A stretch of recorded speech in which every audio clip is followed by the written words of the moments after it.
Report white paper کی صورت میں قوم کے سامنے لائے گی اور کل کے سربراہی اجلاس میں یہ ایجنڈے پر ہوگا۔ ہم اس موقع پر حال ہی میں 16 سے 17 ہزار ملازمین کی بیک جنبش قلم نوکریوں سے نکالنے کے عمل کو ناپسندیدگی کی نظر سے دیکھتے ہیں، لیکن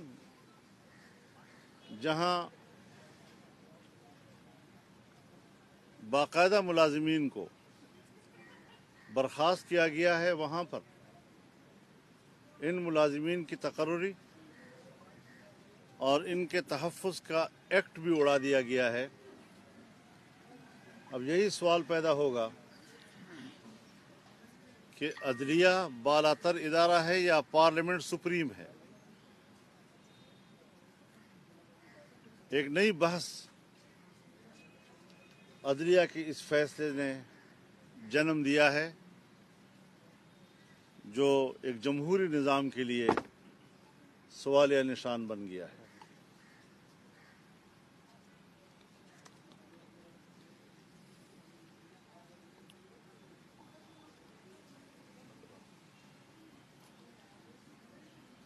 قوم کو عام انتخابات چاہیے۔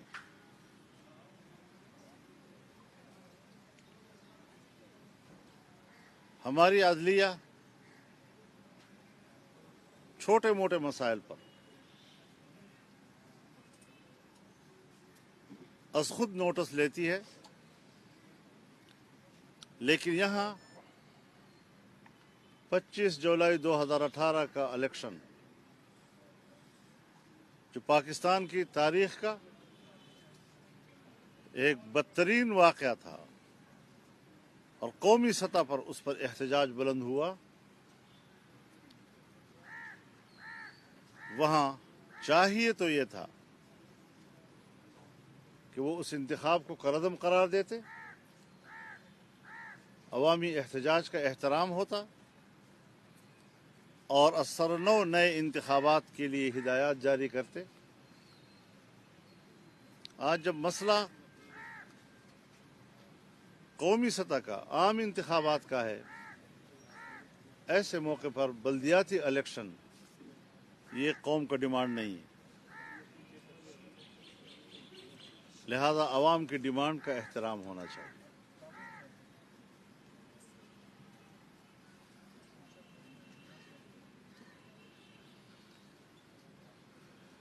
حال ہی میں جو واقعات لاہور میں رونما ہوئے، خواتین کی بے حرمتی کے حوالے سے اور نوجوان نسل کی بے راہروی کے حوالے سے، تعجب اس بات پر ہوتا ہے کہ ہمارا ناجائز حکمران وہ قوم کو حیا کی تعلیم دے رہا ہے، جبکہ بے حیائی اور فحاشی اس کا ایجنڈا ہے، اور نئی نسل کی بے راہروی میں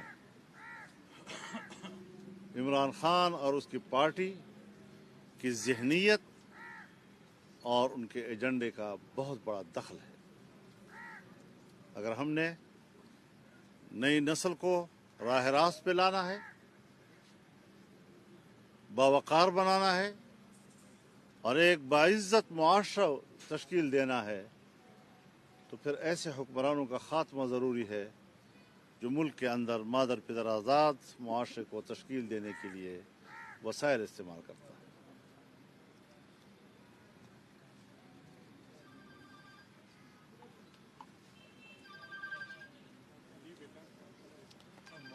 اس وقت افغانستان میں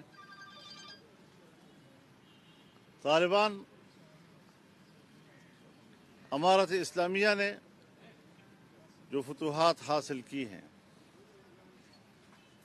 اور باوجود فتوحات حاصل کرنے کے وہ اپنی حکومت قائم کرنے کے بجائے ایک وسیع البنیاد حکومت قائم کرنا چاہتے ہیں. ہم اس حکمت عملی کی حمایت کرتے ہیں اور عالمی قوتوں سے یہ کہنا چاہتے ہیں کہ وہ اپنی شرائط نہ لگائیں. عالمی قوتوں کی 20 سالہ پہلے کی پالیسیوں نے انسانیت کا خون کیا ہے، اور جن کے ہاتھوں سے انسانیت کا خون ٹپک رہا ہو وہ جب امن کی بات کرتے ہیں تو عجیب لگتا ہے. انہیں اپنا جرم تسلیم کر لینا چاہیے، انہیں اپنی غلطی تسلیم کر لینی چاہیے اور اس بات کا انتظار کریں، اس میں تعاون کریں کہ وہاں ایک وسیع البنیاد حکومت بنے، نہیں کہ وہ ایسی شرائط بیچ میں لائیں اور اپنا امداد اور تعاون اپنے شرائط کے ساتھ وابستہ کرے کہ جس سے وسیع البنیاد حکومت کی تشکیل میں رکاوٹیں پیدا ہوں یا اس میں مزید وقت لگنے کا اندیشہ ہو. تو اس حوالے سے ہماری رائے یہ ہے کہ ایک پرامن افغانستان افغان قوم کو چاہیے، ایک مستحکم افغانستان، ایک مستحکم سیاسی نظام، اور یہ سب کچھ پاکستان کا مفاد ہے. ایک پڑوسی ملک کی حیثیت سے وہاں کے 20 سالہ جنگ کے منفی اثرات جس طرح ہم پر مرتب ہوئے ہیں، اگر وہاں پر ایک پرامن معاشرہ تشکیل پاتا ہے تو اس کے مثبت اثرات بھی پاکستان پر مرتب ہوں گے اور خطے میں ایک یکجہتی کی فضا تشکیل پائے گی.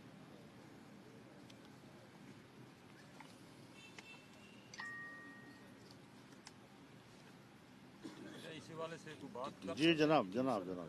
یہ افغانستان میں ایک نیا گروپ ظاہر ہوا ہے جس کو Islamic state of Khorasan province کے نام سے نا جی ادھر افغانستان میں ایک نیا گروپ ہے جن نے ابھی یہ حملہ بھی کیا، طالبان کے خلاف بھی وہ کارروائیاں کر رہے ہیں، Islamic state of Khorasan province کے نام سے ISKP. تو آپ کیا سمجھتے ہیں کہ اس کے پیچھے انڈیا ہے یا کیا؟ وہ کیونکہ طالبان کے خلاف کارروائیاں بھی کر رہے ہیں اور جو ایئرپورٹ پر بھی حملہ انہوں نے کیا. ضرور ایسی قوتیں ہیں کہ جو وہاں پر طالبان کی فتح کو اور ایک پرامن سیاسی نظام کو سپرتاش کرنا چاہتے ہیں، لیکن میری معلومات کے مطابق جہاں جہاں پر صورتحال میں کچھ کشیدگی کی خبریں آ رہی ہیں وہ حل ہونے کے قریب پہنچ چکی، اور جو لوگ اس کے انتظار میں ہیں کہ وہاں پر ایک نئی جنگ شروع ہوگی، اللہ کرے کہ ان کے خواب شرمندہ تعبیر نہ ہوں اور انشاءاللہ نہیں ہوں گے. پاکستان کے اچھے اثرات مرتب ہوں گے اگر وہاں حکومت اچھی بن جاتی ہے. تو آپ سمجھتے ہیں پاکستان اپنی خارجہ پالیسی کو ریوائز کرے یا اپنا کیا ایسا کردار ادا کر سکتا ہے تاکہ وہاں ان کو حکومت بنانے میں اور ان کے ساتھ جو معاملات ہیں اس میں آسانی اور انٹرنیشنلی اس کا اعتماد بہتر ہو؟ آپ نے بہت اچھا سوال کیا ہے اور یہ بڑا اہم سوال ہے. بدقسمتی سے پاکستان کی خارجہ پالیسی اس وقت موجود ہی نہیں ہے. عالمی برادری پاکستان کو کسی بھی ایسے فورم پر بیٹھنے کی بھی حقدار نہیں سمجھتی کہ جس میں ہم پاکستان کو اسٹیک ہولڈر تصور کر رہے ہیں. سلامتی کونسل کے اجلاسات ہوئے ہیں، پاکستان کے نمائندے کو اپنی بات نہیں کرنے دی گئی. پاکستان کی وزارت خارجہ کا کوئی کردار اس وقت ان معاملات میں نہیں ہے، اور اگر ہے تو فرنٹ لائن پر پاکستان کو قبول کرنے کے لیے تیار نہیں ہے. کہیں پس پشت کوئی کارکردگی کہیں ہوگی تو ہوگی.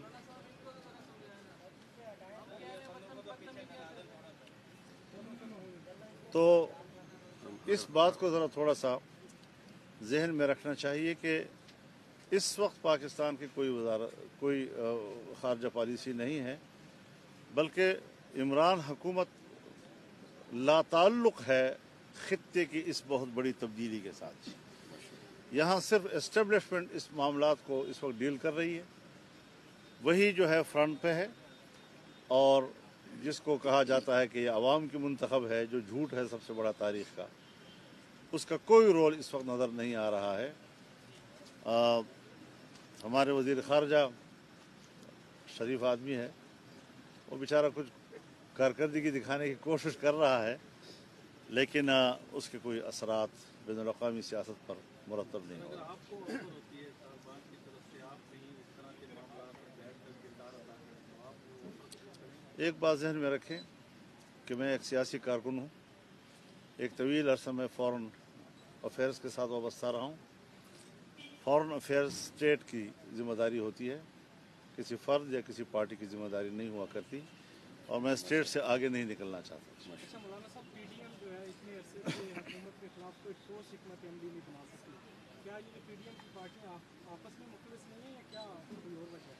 आप क्या चाहते हैं, हम असला उठा लें? मौलाना साहब का नई तहरीक ये पीडीएम सीधी बात है, हम एक जमहूरी जद्दोजहद कर रहे हैं। हमने अपना एक नज़रिया जो है वो बरकरार रखा है, और आम आदमी ने उस पूरी हकीकत को तस्लीम कर लिया है कि ये हुकूमत नाजायज़ भी है और नाअहल भी है, और कोई कारकर्दगी, बाज़ दफ़ा होता है आप आए तो गलत तरीके से हैं, लेकिन अपनी सलाहियतों की बुनियाद पर अच्छी कारकर्दगी दिखाकर तो अपनी उस कमज़ोरी को छुपा लेते हैं। यहाँ तो कारकर्दगी भी ऐसी सामने आई, मुझे हैरत है कि कहीं आंखों में कोई हया की कोई चीज़ कहीं है कि ये भी बैठकर 3 साल कारकर्दगी कौम को दिखाने के लिए बैठ रहे हैं।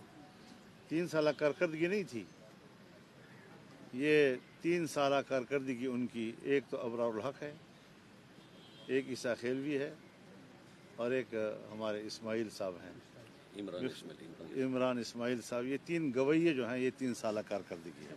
अच्छा मौलाना वो पीडीएम के हवाले से आप बताइएगा, पीपल्स पार्टी सर अब इस वक्त क्या किस पोजीशन में है सर आपके साथ? मेरे ख्याल में वो तो अपना रास्ता जुदा कर चुकी है, और हम इस वक्त उनकी तमाम कमज़ोरियाँ जानते बूझते भी ज़ेर बास इसलिए नहीं लाना चाहते कि हम कई महाज नहीं खोलना चाहते, और कौम के साथ जो हमारी कमिटमेंट है और उसके लिए जो पीडीएम का एलामिया है, हम सिर्फ उसी को फॉलो करना चाहते हैं ताकि कौम की यकसुई मुतासर ना हो। सर, शहबाज शरीफ के शामिल होते ही पीडीएम जो है उसकी तहरीकें भी डाउन हो गई, जलसे जुलूस भी ख़त्म हो गए, एहतजाज भी नहीं है, और बयानिए में बहुत बड़ी तब्दीली आई है। तो इसको आप किस तनाजुर में लेते हैं? क्योंकि पीपल्स पार्टी का मेन इशू तो ये है कि अपने असल लाइन से पीडीएम हट गई है, और वो जो है वो दोस्ताना तरीके से हुकूमत के साथ अपने मामला चला रही है। पीडीएम की पॉलिसियाँ और फैसले शहबाज शरीफ साहब खुद नहीं किया करते। पीडीएम 9 जमातों का एक फोरम है, और सब मिलकर अपनी पॉलिसी तय करते हैं। कल सरबराही इजलास है कराची में, और परसों कराची में फ़कीरुल मिसाल एक अज़ीमुश्शान जलसा होगा। आवाम की उसमें बड़ी शिरकत की तवक्को है, और मुल्की सियासत पर उसके बड़े गहरे असरात होंगे। और कल जो हमारा इजलास होगा उसमें हम आइंदा का लाया अमल भी पीपल्स पार्टी के लिए रास्ता खुला है या अभी बंद हो गया है? पीपल्स पार्टी की कोई वापसी का इम्कान है या? ये हमने तय नहीं करना, ये उन्होंने तय करना है कि वो रास्ता चाहते हैं या नहीं चाहते। अच्छा मौलाना साहब, बल्दियात के इंतखाब कहा आपने कि नहीं हो सकते, अब मसलन दूसरे आम इंतखाब, आप क्या समझते हैं कि कब तक हो जाएंगे आप क्या आम इंतखाब आप मुतालबा कर रहे हैं? हम तो हज़रत रोज़ाना की बुनियाद पर कह रहे हैं कि आज होने चाहिए, वरना कल होने चाहिए, उससे ज़्यादा आगे नहीं। लेकिन जद्दोजहद है, आगे बढ़ता रहेगा। अच्छा, आप लोग अल्टीमेटम देते थे कि 3 साल मुकम्मल नहीं करने देंगे, पहले ये जो है ना हुकूमत घर चली जाएगी। कल उन्होंने, आपने देखा, जश्न भी मनाया, 3 साल मुकम्मल हुए। तो क्या देख रहे हैं अगले 5 साल भी इसी तरह मुकम्मल हो जाएंगे, या आपका जो पहले प्लान था मैं प्लान है अभी? मैं आपकी इस खुशफहमी को दूर कर देना चाहता हूँ। यहाँ कोई हुकूमत नहीं है, इमरान और पीटीआई की कोई गवर्नमेंट पाकिस्तान में नहीं है। हुकूमत एस्टेब्लिशमेंट की है, वही तमाम मामला डील कर रहे हैं, सिविलियन मामलात हो, खारजा पॉलिसी हो, अंदरूनी मामलात हो, और सिर्फ नुमाइश के लिए, तस्वीर दिखाने के लिए आपके सामने उनको ले आते हैं। नुमाइश किसी वक्त भी चल सकती है, इसके लिए कोई टाइम फिक्सिंग नहीं हो सकती। ये तहरीक होती है और तहरीकें चलती हैं। जी, हमें इस पर नज़र है और आवाम की जो बर्दाश्त ख़त्म हो चुकी है उसके लिए भी एक मौसर हमें हिकमत अमली अपनानी चाहिए और कमज़ोर और रिवायती किस्म की जो हमारे एक काम का तसलसल है, हमें उसमें बड़ी तब्दीली लानी पड़ेगी। इलेक्ट्रॉनिक वोटिंग मशीन को लाया जा रहा है सर, उसके बारे में इलेक्ट्रॉनिक वोटिंग मशीन को अब लाया जा रहा है, पहले आरटीएस को ये मेरे ख्याल में धांधली का एक नया आला ईजाद हुआ है।